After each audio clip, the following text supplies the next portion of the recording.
working to connect a region of over 600 new bridges between our lands.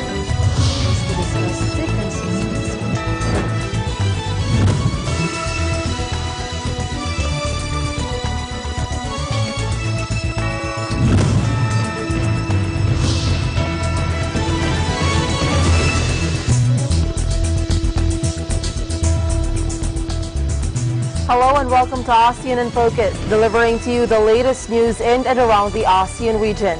I'm Maricar Velasco. Here are the headlines. The country's transportation watchdog said Monday that the Indonesian Lion Air jet that plunged into the Java Sea last week had an airspeed indicator problem on its fatal flight and on 3 previous journeys. An ally of former Malaysian Prime Minister Najib Razak was charged with graft on Monday, the latest figure from the toppled scandal-plagued government to be targeted in an anti-corruption drive. And the Public Attorney's Office plans to file an additional case for murder against former health officials and Sanofi and Zuellig pharma executives responsible for the Dengvaksha mess that had claimed the lives of several Philippine school children who died after being given the vaccine.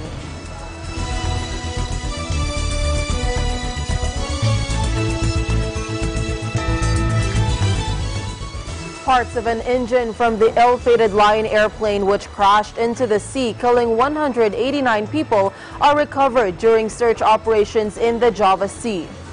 Indonesia's National Transportation Safety Committee said Lion Air Flight 610 was intact with its engines running when it crashed at high speed into the Java Sea. Suwarjanto Tejojono said that due to the small size of the debris found and loss of the plane's engine blades, investigators determined that Flight 610 did not explode in the air but was in good shape before it crashed 13 minutes after takeoff on Monday, October 29. Indonesia said it is to launch a special audit of Lion Air's operations. The budget carrier has been a regular target of complaints about poor service, unreliable scheduling, and safety issues, including a fatal 2004 crash. Civil aviation authorities in the United States and Europe were also being consulted for their help in the probe. Meanwhile, authorities have extended their search as they collect more body parts and shattered debris from the spot where the plane crashed during a routine 1-hour flight from Jakarta to Pangkal Pinang. Scores of body bags filled with remains have been collected and sent for DNA testing, but so far just 14 people have been identified.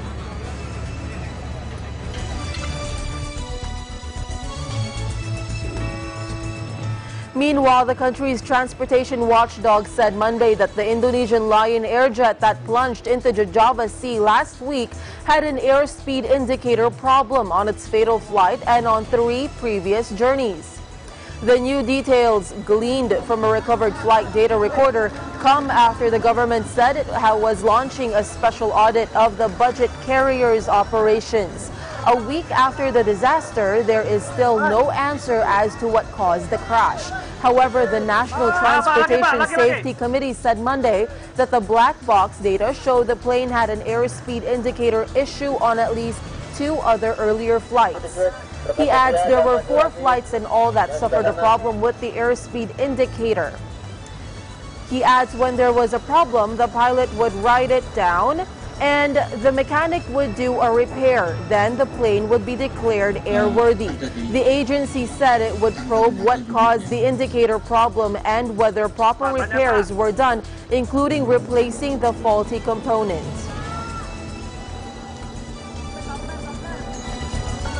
A shallow 5.1 magnitude earthquake rocked Indonesia's Sulawesi Island on Tuesday, the U.S. Geological Survey said. The quake struck 11 kilometers east of Mamasa in West Sulawesi at 2:35 a.m. This, according to USGS, no tsunami warning was issued. It comes after a 7.5 magnitude quake and a subsequent tsunami razed swathes of the city of Palu on Sulawesi Islands on September 28. The disaster killed more than 2,000 people and displaced more than 220,000. An ally of former Malaysian Prime Minister Najib Razak was charged with graft Monday, the latest figure from the toppled scandal-plagued government to be targeted in an anti-corruption drive. Since its shock victory in May elections, the government of Prime Minister Mahathir Mohamad has filed dozens of corruption charges against Najib, his wife Rosma Mansour, and a string of other ex-officials associated with the long-ruling former regime.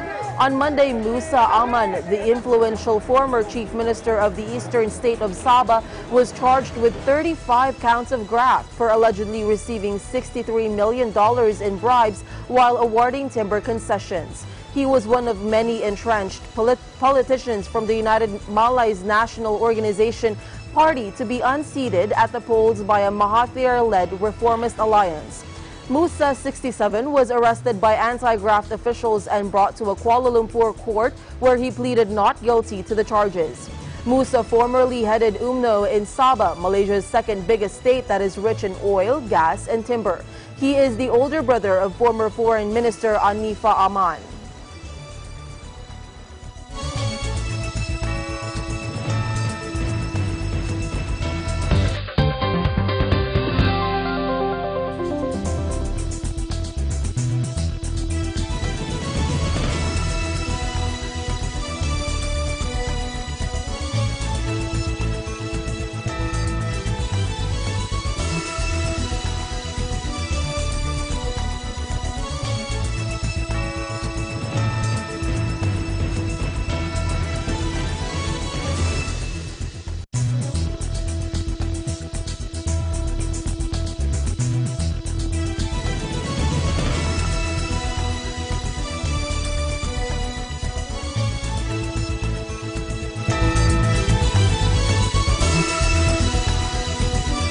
Join the EBC Family Fun Run November 18, 2018 at the Ciudad de Victoria Complex, Bulacan.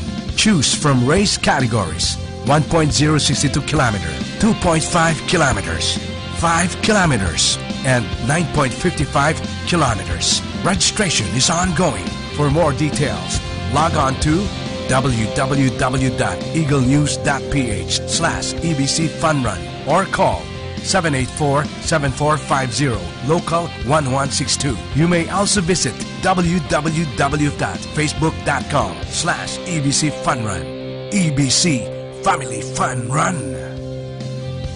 This event is made possible with the participation of the following sponsors: Region, Life's Simple Pleasures; Isuzu, your responsible partner; For Life, together building people; Mr. Gary Escobar; Salon Pass by Hisamitsu Philippines; RY Graphics and Print, and in partnership with Maligaya Development Corporation and Philippine Red Cross.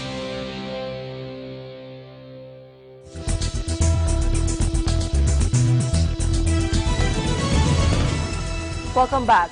The Public Attorney's Office plans to file an additional case for murder against former health officials and Sanofi and Zuwelig pharma executives responsible for the Dengvaksha mess that had claimed the lives of several Philippine school children who died after being given the vaccine. This was announced by PAO Chief Attorney Persida Acosta in an interview with Net25's Aguila Balita as the Department of Justice set to hear on Monday, November 5, for preliminary investigation, the reckless imprudence resulting in homicide charge filed by a second batch of Dengvaksha victims. He said that the serious side effects of the Dengvaksha vaccines, which includes the possibility of death, had been published before. Health officials under the administration of former President Benigno Noynoy Aquino III implemented a massive vaccination program for school children, even though clinical studies on Dengvaksha had not yet been finished. More than 830,000 school children from public schools in Metro Manila, Central Luzon, Calabarzon, and central parts of Cebu had been administered with the controversial Dengvaksha vaccine under the DOH's dengue immunization program since 2016. The massive anti-dengue vaccination program was implemented as the Aquino administration was about to end. Lawyers for two Myanmar Reuters journalists filed an appeal Monday against their 7-year jail sentence linked to their reporting on the Rohingya crisis, the news agency said. Wallone and Kiao Sou were found guilty under a State Secrets Act in September after exposing the extrajudicial killing of 10 Rohingya men during a brutal military crackdown last year. The verdict, following what was widely viewed as a sham trial held to intimidate Myanmar's nascent community of journalists, sparked widespread condemnation. Reuters president and editor-in-chief Stephen J. Adler said in a statement the ruling ignored compelling evidence that the two reporters had been framed by the authorities. He said they filed an appeal today on behalf of Wallone and Kiao Sou because the trial court's ruling was wrong. He adds, in condemning them as spies, it ignored compelling evidence of a police setup, serious due process violations, and the prosecution's failure to prove any of the key elements of the crime. During the trial, one whistleblowing police officer told the court how a superior had ordered his men to set up a sting to entrap the reporters, testimony the judge chose to ignore. Myanmar civilian leader Aung San Suu Kyi was widely criticized for refusing to intervene even though her government had the power to drop the charges. President Win Myint, a proxy of Suu Kyi, has the power to pardon the reporters but has so far not commented on the case. The High Court is likely to take up to 5 or 6 months to rule on the appeal, during which time the reporters will remain in prison.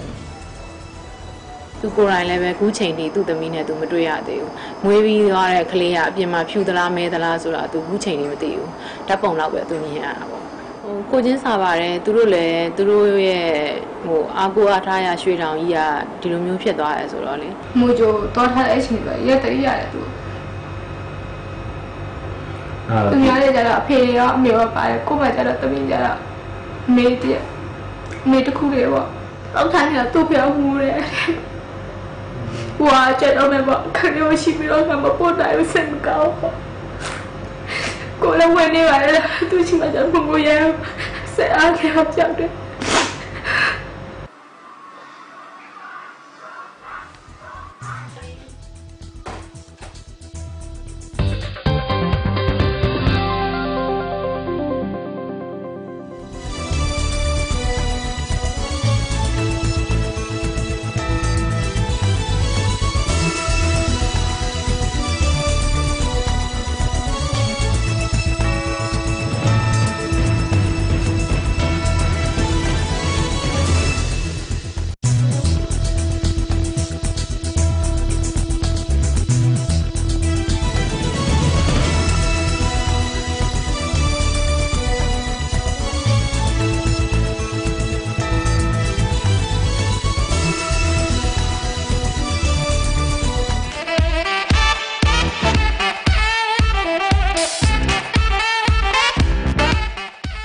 Hi guys, I'm Ariel. And I'm Kenneth. And we're your new hosts for The Break Room.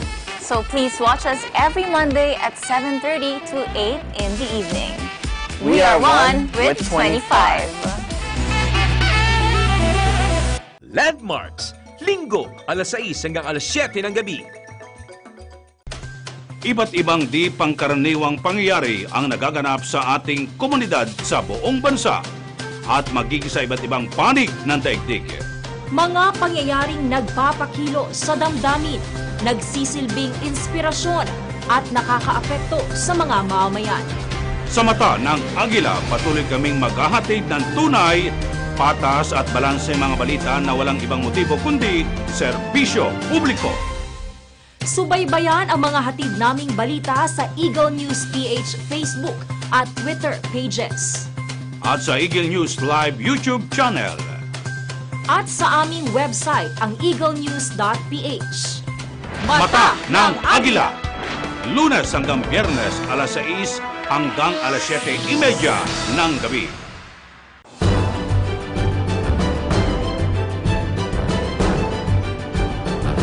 Eagle News Teams are fair. Sa impeachment complaint laban kay Supreme Court Chief Justice Maria Lourdes Sereno, ang ilang maestra... Ang rekomendasyon na makasuhan ang mga sangkot kasama na ang mga opisyal ng customs. Hardworking.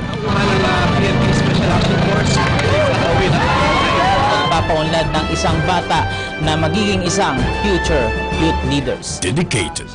nasawi ay dito natagpuan yung bangkay. Ito yung kanilang paraan ng pag-aalaga ng mga may sakit na leprosy noong unang panahon. Committed to public service. Ang chairmanship ng ASEAN sa bansang Singapore. Marami yung mga biktima ng mga nawawala. Mambahan ng Bureau of Customs na nasa merkado na yung mga pinaging produkto. Sa kapila ng mga kilos protesta na nanatiling dahil sa mabilis na pagresponde ng mga pamatay-sunog, ang apoy mabilis na nakakaroon ng equal opportunity ang ibang mga kababaihan. Kayahan ng mga kabataan at ipinakita sa pamagitan ng kanilang mga likha. Nanatiling kulang pa rin ang tubig para sa irigasyon, para sa pagtatanim ng ating mga kababayang magsasaka. As we live in interesting times.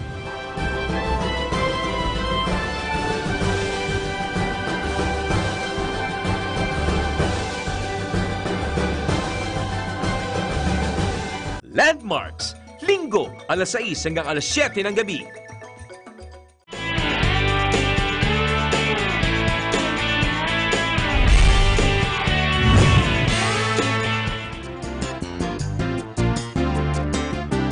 Ito ang pangunahin at pinakamalaking proyekto ng CSFI. Kami isang non-profit foundation na talagang itinatag lang ng mga misis para magkaroon kami ng isang samahan na maganda na makakatulong din kami kahit papaano sa isang makabuluhang paraan. We have to raise our own funds, no? And that's hence we have projects like this Kabuhayan Trade Fair. So ang magiging beneficiary ng Kabuhayan Trade Fair namin ngayon ay ang mga mangingisda. Sa Mindoro.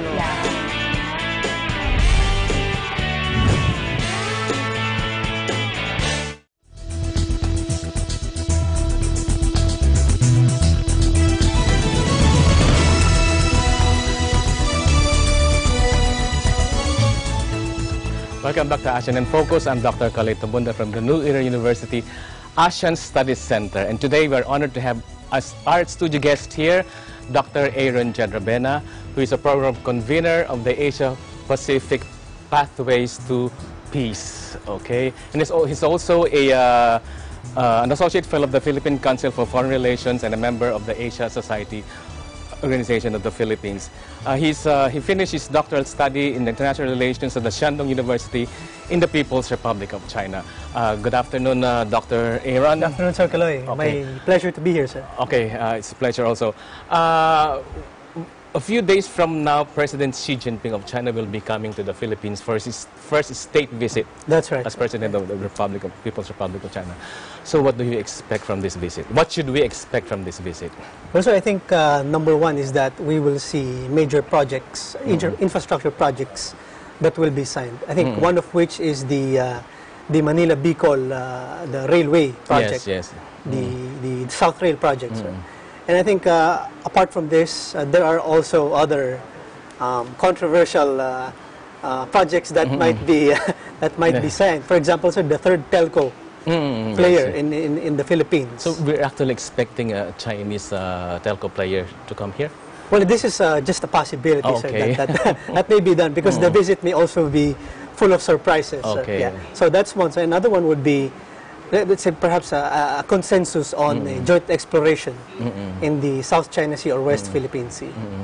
So I think we can look up to these things. And I guess another one, sir, would be whether both leaderships, both the Philippine and Chinese leaderships, would decide to deepen the state of diplomatic ties to a strategic partnership. Okay, so we don't have a strategic partnership with China yet? Not yet, sir. Among the 10 ASEAN member states, I think it's only the Philippines who does not have a strategic partnership. That's right, sir. Yeah. What's a strategic partnership in the first place? Well, sir, to China's definition, a strategic partnership is basically a broad-based relationship where you have in-depth exchanges and relationship in terms of the diplomatic, economic, political, defense, and socio-cultural relations. So right now, I guess our economic, things are moving up, sir, since President Duterte was elected. So I think to further cement this momentum, I guess both leaderships may decide to really call it a strategic partnership. Okay. And his visit comes in the heels of a announcement from the Ministry of Foreign Affairs of China that they have established a weather station.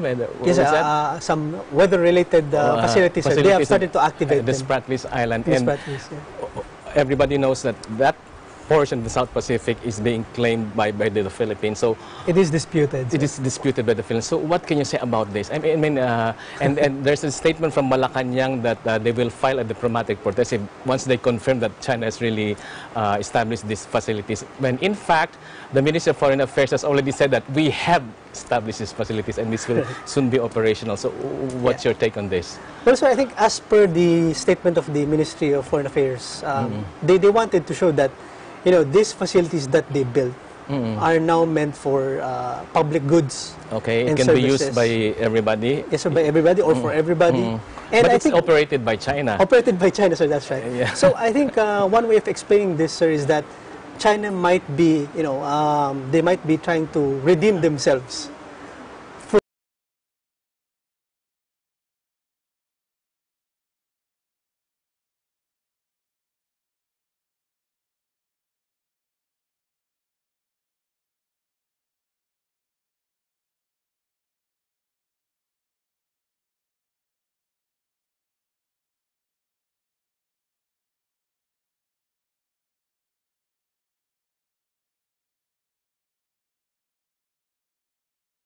Through the years, the Filipinos' perception of China is not really that positive. Although we see it from the latest SWS survey that from negative 40-something about 3 years ago, it has now improved to positive. It's now in the positive territory, but still less than 10, and still far, still way off the impression of Filipinos of the U.S., which is about 80% positive. So what do you expect will be the reaction of the Filipinos towards this visit of Xi Jinping? Well, sir, I guess it will be a mixture of skepticism and optimism. I guess optimism that China would really show its good faith to us that we can really handle, manage the disputes in the South China Sea while moving forward with the pragmatic aspect of the relationship. So again, we will really see, sir, if in the coming days they will, do things in parallel, so that we will see a consistency. Another comment on the Philippine relationship with China is, of course, last year or 2 years ago, when President Duterte visited China, he signed all of these agreements with China for the implementation of many projects. But if you read the accounts in the media, no such projects has been not taken off. They've not taken off. So what can you say about this? Well, sir, actually, number one, I guess, sir, it takes time for these projects to really materialize, especially, in our bureaucracy. You have to really have to conduct very meticulous studies of these projects, because we already have bad precedents. Okay. I remember that in the case of during the time of GMA. Yes, the North Rail we had the project. NBN, North Rail. So I think for both sides, sir, our political leadership and the Chinese leadership cannot afford to again lose face. Yeah. So everybody has to be careful, make sure that things are done properly, and especially, sir, that internationally, there's a lot of coverage about the Chinese projects or the Belt and Road projects are becoming debt traps. Debt traps, yeah. So we really have to make sure that these projects are viable, that they will really redound to our interests. So you're very positive that all of these projects will really redound to our interests, and there will be no repeat of the negative experiences we had before. Yes, right. Yeah, I think the government is going the right way. Sir, okay, so you're the China expert here. Just an observer. We still have this. Filipinos still look at China in a very negative light. So what should be done? What should China do more? So you mentioned about the negativity, yes. Negative impression of Filipinos towards China. Well, I think, although it has already improved, sir, but China needs to do more. Yeah, such as? And we also have to, do more inquiry about China. So right now, sir, you see, you don't see so much cheap China-made goods anymore. China is now moving up the value chain. If you take a look at the brands such as Huawei, yeah. Xiaomi, Okay. Oppo, Vivo, this is the face of the new China. Of the new China. And so gone are the days that China is just about food or cheap products. So China is now changing, sir. But you see negative coverage of China, particularly Chinese tourists. How should the Chinese government address this, especially now? More Chinese tourists are coming here. You know, I read in one article that the reason why real estate prices have skyrocketed here in the Philippines because they're on a buying spree here. Yeah, they have a buying spree here, and so this results in this further fuels the negative impression about China. So what should China do, and what should our Philippine media do? Well, I guess for China, sir, what explains the negative attitude, sir, of the tourists? I mean, when they go out, is that China recently just opened up, sir. And so I mean, there are some people in China who really weren't oriented with the Western ways or the Western behaviors or norms, and so that's why when they go out of China, they're not so accustomed to how they should behave in those countries. Protocols. The protocols, the etiquette. But actually, sir, the Chinese government already made an announcement on this. The Chinese government said that when you guys go out, you have to behave. These are the guidelines. Because if not, we will ban you either from, I think, from getting from renewing their passports, and they will be blacklisted, sir. So they will be punished because it is giving China, sir, a negative image. It is harming. So if you know, I mean, or you know the soft power, the concept of soft power, and it's not good for China, sir, because they want to build their image. Overall, what do you expect from this deepening China-RP relationship? It's for the good of both countries. Well, so that's true, but along the way, sir, there are risks. There's many opportunity for us, sir, to capitalize on, because we badly need infrastructural assistance. But at the same time, sir, I mean, we have to avoid the mistakes of the past. And knowing that there is this international coverage of failed projects. So China is more careful now. Yeah, so we both have to be careful, sir. Thank you very much, Dr. Jed. Thank you, sir. Thank you very much. I'm Colette Tabunda, and I'm on 25. Back to you, Maricar. And that is the latest news in the Southeast Asian nations. Stay updated about the ASEAN region. I'm Maricar Velasco, and I am 1 with 25.